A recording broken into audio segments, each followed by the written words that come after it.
So then we move on to the NFC South, and we look at first in the NFC South, comes to no surprise, the Saints at 12-4. Now, they kept Drew Brees as the main man, re-signing their top guard, and they brought in Emmanuel Sanders, as well as Malcolm Jenkins, DJ Swearinger, Noah Spence, and a few other benches. So the Saints got better. They definitely did, and they will make another playoff run this year. They're going to make a stronger one than last year.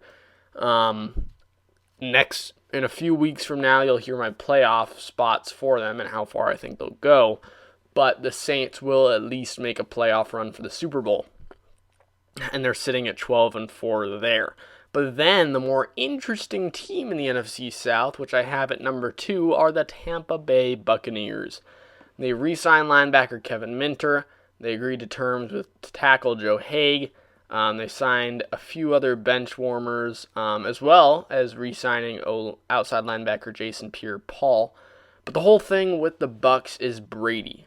Brady. The Bucs signed Tom Brady, and it will make their season.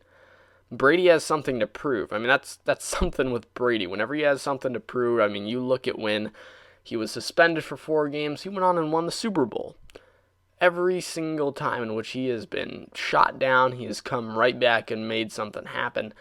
You look at the Super Bowl against the Rams, he did not have a stellar offense at all. Chris Hogan, Julian Edelman, I mean, he did have Rob Gronkowski, I will give him that, but nobody can disagree in the fact that this offense is better than the Super Bowl he won with the Rams. Now, one can also look to the defense of that season and say, well, the Bucs don't have a good defense. It's something I like to point out is that a lot of people bring up the point per game defense for the Bucs and how they were so terrible at that. Well, here's the thing. Jameis Winston threw over 30 interceptions. It's a little hard to keep the other team from putting points on the board when they start at your 40-yard line on half of their drives. It's a little hard to defend against that. That means they got to go 15 yards and they get a guaranteed 3 points. So it's definitely a little tough for that Bucs defense. And I do believe that with Brady not only putting up points, but also not throwing 30 interceptions, that Bucs defense will be better than last year. Now, Brady has a stellar offense to work with, and the Bucs will definitely make a run for the Super Bowl. Do they make it? I don't know. But they will make a run for it. So then we move on to third in the NFC South, which are the Atlanta Falcons. Now, they didn't make a bunch of big-name signings, a lot of benchmen and second fillers, but they lost a few big-namers. Quarterback Desmond Trufant, running back Devontae Freeman, tight end Luke Stalker, and offensive tackle Tyson Braylow. Now, they also traded for tight end Hayden Hurst, which obviously they lost a lot, but I believe they will still hit their ceiling of 7-9. I don't see them going further than this. We saw them struggle a lot last year, and I think that will kind of repeat itself this coming season.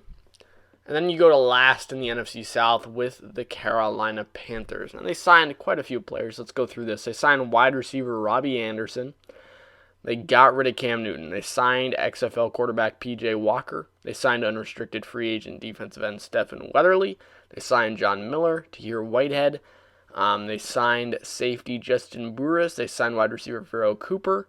They acquired tackle Russell Okung for Trey Turner in a trade. They released safety Eric Reed, and they waived Garrett McGinn. They also agreed to terms with a free agent quarterback named Teddy Bridgewater on a 3-year contract. They also lost tight end Greg Olsen and signed wide receiver Ishmael Hyman. Now, the Panthers got better, but the quarterback didn't.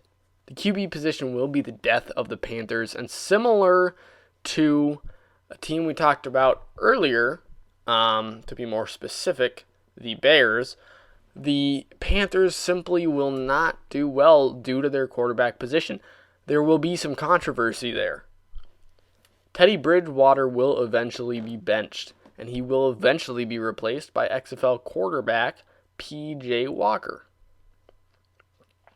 And there is a possibility that Kyle Allen will also be thrown into there at some point. They might even go through 3 quarterbacks in one season, but either way, the quarterback position is going to be the death of them.